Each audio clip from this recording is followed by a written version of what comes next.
जय हिंद प्यारे साथियों। Welcome back to PS study YouTube channel. कैसे हैं सभी साथी? उम्मीद करती हूँ बहुत ही अच्छे होंगे।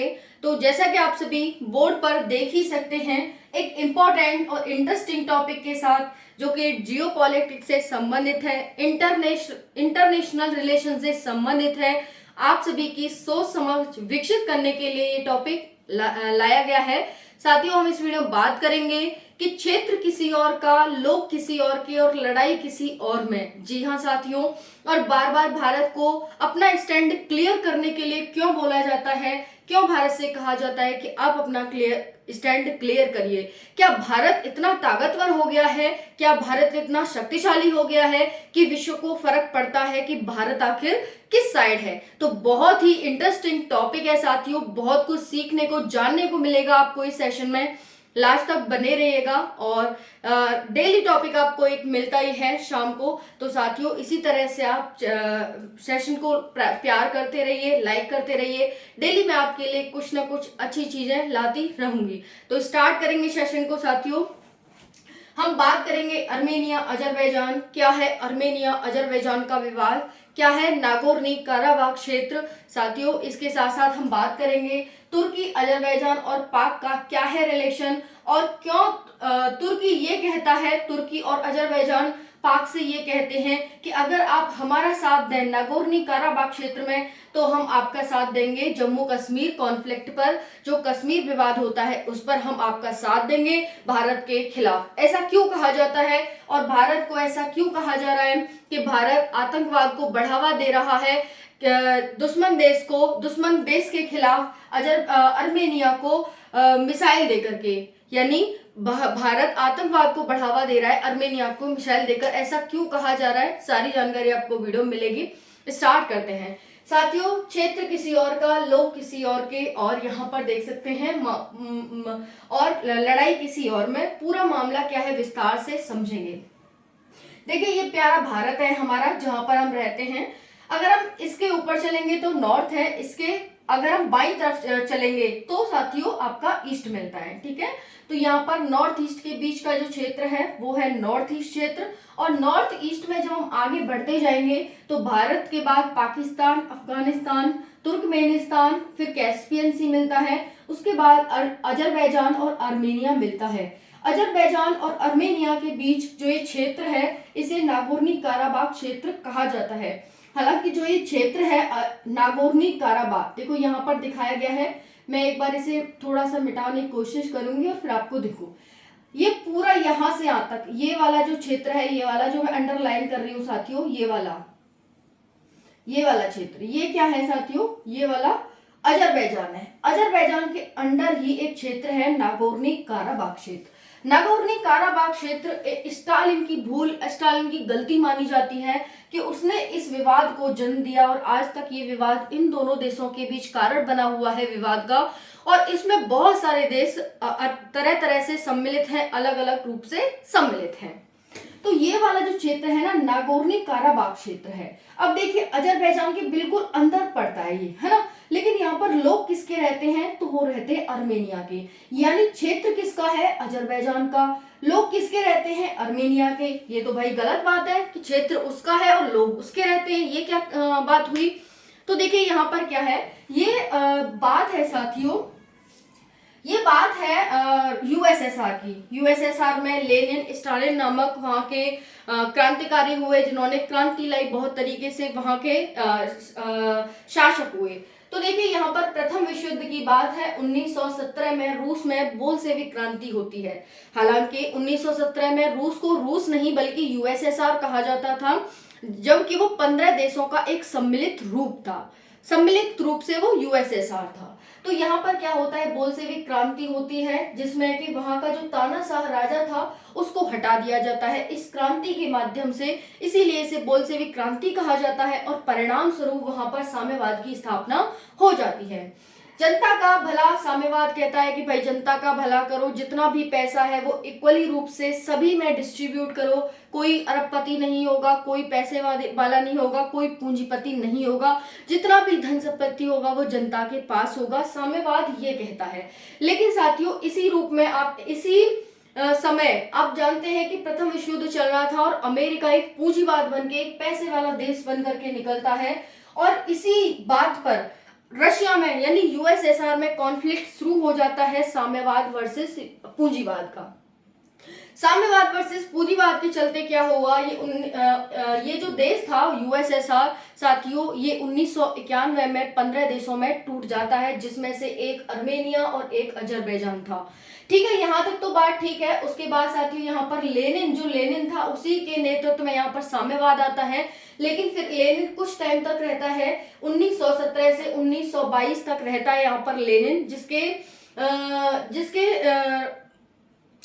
माध्यम से यहाँ साम्यवाद चलाया जा रहा था। लेकिन उसके बाद 1922 में स्टालिन की सरकार आती है और साथियों यहाँ पर ये मरते दम तक रहता है और एक तानाशाह के रूप में कार्य करता है, और इसी के समय काल में लाल क्रांति लाई गई थी, है ना। फिर क्या हुआ, इसके समय पर विभाजन हुआ और 1923 में क्या हुआ कि इसने जो ये वाला क्षेत्र है नागोर्नी काराबाख, इस क्षेत्र को विवाद के रूप में इन दोनों देशों के बीच छोड़ दिया, कोई भी इसका समाधान नहीं किया। इसीलिए आज भी बना हुआ है, इसीलिए कहा जाता है कि स्टालिन की देन है नागोर्नी काराबाख क्षेत्र, जिसका आज तक कोई भी निर्णय नहीं हो पाया है। आई होप आपको यहाँ तक सब कुछ समझ आ गया होगा। तो 1991 में यूएसएसआर का विभाजन हो जाता है, विघटन हो जाता है। तो यहाँ पर ये जो नागोर्नी है ये समझ आ गया होगा क्यों स्टालिन की गलती मानी जाती है और क्या है इनका मामला। अब साथियों बात करें यहाँ पर अर्मेनिया और अजरबैजान के बीच कुछ इंपॉर्टेंट तथ्य हैं जो आप देख लीजिए। देखो, नागोर्नी काराबाख की स्थिति है अजरबैजान में, लोग कौन है अर्मेनिया के रहते हैं यहाँ पर, इसी बात का दुख है बस। अब देखिए, लोग यहाँ पर नागोर्नी काराबाख में रहते हैं तो लोगों का आना जाना अर्मेनिया की तरफ लगा रहता है, लोग यहाँ आते जाते रहते हैं। ठीक है, अब आते आते रहते हैं, ये बात क्या है, अजरबैजान को तो बुरा लगेगी भाई, है ना। और दूसरी बात क्या है कि जब ये आते जाते रहते हैं तो इन्होंने ये जो पूरा क्षेत्र है, ये वाला क्षेत्र, ये वाला, अब अर्मेनिया कहता है कि मेरा क्षेत्र है ना। अर्मेनिया क्या कहता है कि मेरा क्षेत्र है, और वो इस तरह से इस आधार पर साथियों वो इसे अपना क्षेत्र मानता है कि ये वाला क्षेत्र मेरा है।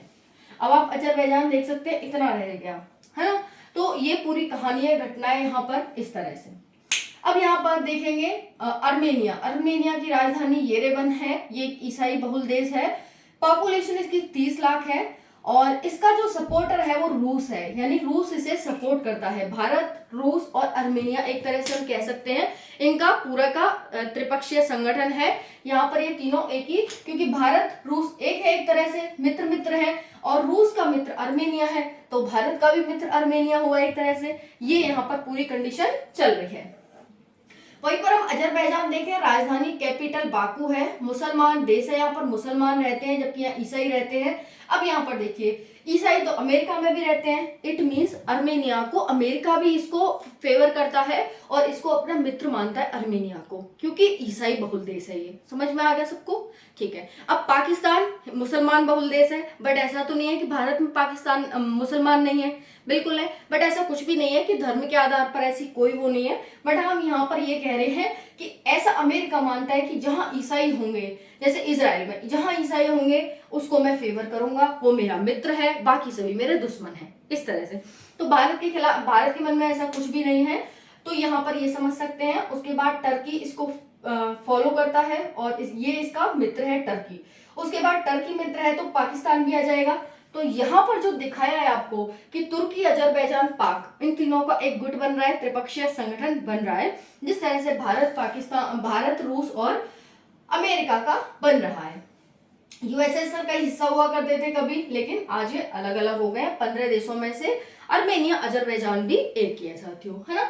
ये पूरा आपको समझ में आ गया। उसके बाद यहाँ पर यूएसएसआर का ही हिस्सा थे।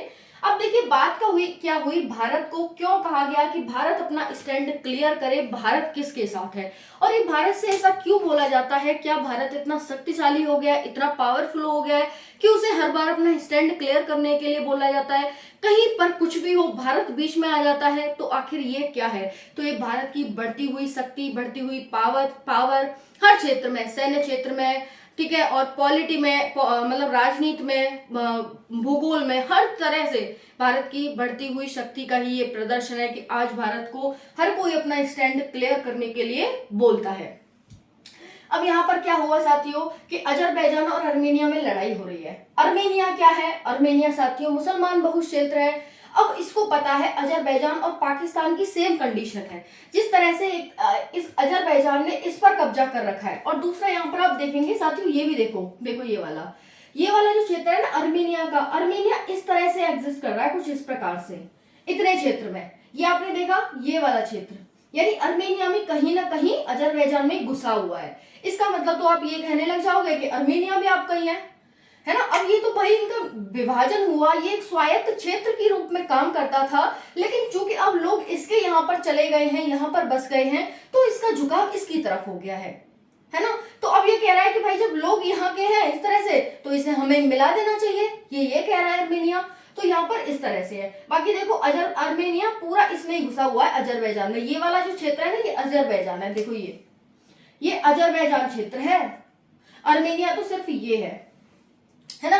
अब ये क्या कह रहा है अजरबैजान कि भाई पाकिस्तान से, तुर्की तो यहाँ पर है, तुर्की देखो, तुर्की ये रहा है ना, रशिया ऊपर है, अमेरिका उधर है, भारत ये रहा। अब ये अजरबैजान पाकिस्तान से कह रहा है देखो तुम हमारे मामले पे हमारे साथ आ जाओ, हम तुम्हारे मामले पे साथ आ जाएंगे।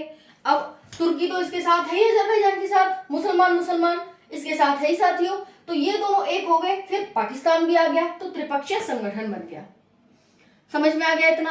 अब भाई अर्मेनिया के साथ तो रशिया है, अर्मेनिया के साथ तो यहाँ पर रशिया है पूरा, और उसके बाद अमेरिका है, भारत भी है। भाई भारत किसी देश के साथ नहीं रहता, मतलब ये नहीं है कि किसी को बहुत ज्यादा मित्र बना रहा है, बहुत ज्यादा शत्रु। भारत अपना अलग नाम गुट जो था भारत का, निरपेक्ष संगठन, वही रहता है।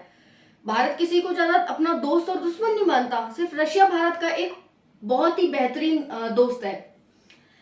ठीक है जी। तो यहाँ पर इस तरह से 3 गुट बन जाते हैं, त्रिगुट बन जाता है। और कश्मीर कॉन्फ्लिक्ट पर पाक के साथ ये दोनों देश आने की बात करते हैं कि हम आपके साथ जरूर रहेंगे, कश्मीर का मुद्दा उठेगा तो हम आपके साथ बोलेंगे, हम आपके साथ होंगे।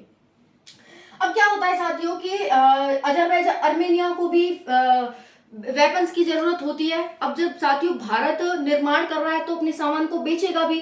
भारत ने बहुत बड़ी वृद्धि हासिल की है अपने व्यापार में, कि बहुत ज्यादा बढ़ोतरी हुई है भारत के व्यापार में, पॉजिटिव इफेक्ट देखा जा रहा है कि बहुत ज्यादा सामान हमारा एक्सपोर्ट किया जा रहा है।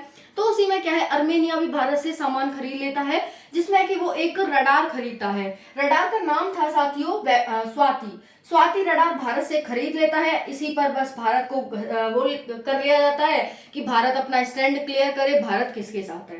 अब यहाँ पर भारत ने अर्मेनिया से दोस्ती बढ़ाई का मतलब है कि उसने अपना व्यापार किया, कोई दोस्ती नहीं बढ़ाई कि उसने कहा कि भाई हमें स्वाति चाहिए, भारत ने कहा भाई ले लो। स्वाति है वेपन लोकेशन रडार, यानी वेपन को लोकेट करती है कि ये कहां पर स्थित है, कौन सा वेपन। इसके लिए अर्मेनिया ने बात करी, भारत ने इसे बेच दिया भाई। तो उसने पैसे दिए, उसने अपना रडार दिया। इसमें क्या वो बात हो गई जो भारत को कि भारत अर्मेनिया के साथ है, ये है वो है, ऐसे बोला गया भारत को। भारत ने अपना स्टैंड क्लियर किया, भाई हमने तो व्यापार किया है, हमने कोई मित्रता नहीं दिखाई। यहाँ पर हम तो अलग है, हम किसी के साथ नहीं है कि भाई हम तुम्हारे खिलाफ उसके साथ हैं, उसके खिलाफ तुम्हारे साथ हैं, ऐसा नहीं है हमारा, है ना। तो ये है हम सबके साथ है, हमारा सर्वधर्म कुटुंबकम वसुधैव कुटुंबकम का हमारा जो सिद्धांत है वो हम सबके साथ फॉलो करते हैं। पूरा विश्व हमारा घर है, पूरा विश्व हमारा मित्र है, घर है, परिवार है, दोस्त है, ये है। हम किसी को अपना दुश्मन नहीं मानते, आप माने वो बात अलग है। तो भारत ने ये कहा, है ना। तो यहीं पर क्या है कि रिजल्ट में क्या हुआ कि रिजल्ट के रूप में अगर हम बात करें कि परिणाम क्या निकला, तो परिणाम ये लिख रहा कि अजरबैजान हमारा दुश्मन नहीं है। भारत ने कहा कि हमने अजरबैजान के खिलाफ उसे वेपन नहीं दिए, सब अपनी सुरक्षा करते हैं। तो अर्मेनिया भी अपनी सुरक्षा करना चाहता था, हमने उसकी सुरक्षा के लिए वेपन दिए हैं, ना कि अजरबैजान पर चलाने के लिए। भारत ने ऐसे कहकर अपना स्टैंड क्लियर किया। आई होप पूरी जानकारी आपको समझ में आई होगी। एक बार फिर से मैं सबको कलेक्ट करने की कोशिश करूंगी साथियों। यहाँ पर हम चलते हैं भारत से नॉर्थ ईस्ट में। तो नॉर्थ ईस्ट में हमें अजरबैजान और अर्मेनिया मिलता है। अजरबैजान के बीच में नागोर्नो काराबाख क्षेत्र पड़ता है। ये जो अजरबैजान है ये कुछ इस प्रकार से है, देखो यहाँ से ऐसे ऐसे ऐसे, इसी के बीच में नागोर्नो काराबाख क्षेत्र पड़ जाता है। कभी ये स्वायत्त क्षेत्र हुआ करता था, लेकिन धीरे धीरे लोग इस पर आ गए, मतलब अर्मेनिया के लोग आ गए, तो झुकाव इसकी तरफ हो गया नागोर्नो काराबाख का। अभी इसमें मिलना चाहता है, लेकिन अजरबैजान इसे मिलने नहीं दे रहा है। यही पूरा कॉन्फ्लिक्ट है ना। जब लोग वहां के मिलना चाह रहे हैं वो मिलने नहीं दे रहा। पूरी जानकारी ये है क्या क्या है। ये ईसाई बहुल देश है, मुसलमान भी बहुल देश है। बाकी जानकारी आपके सामने है। कोई डाउट रह गया हो कमेंट सेक्शन के माध्यम से पूछ लीजिएगा। वीडियो को लाइक करें, शेयर करें। धन्यवाद। जय हिंद।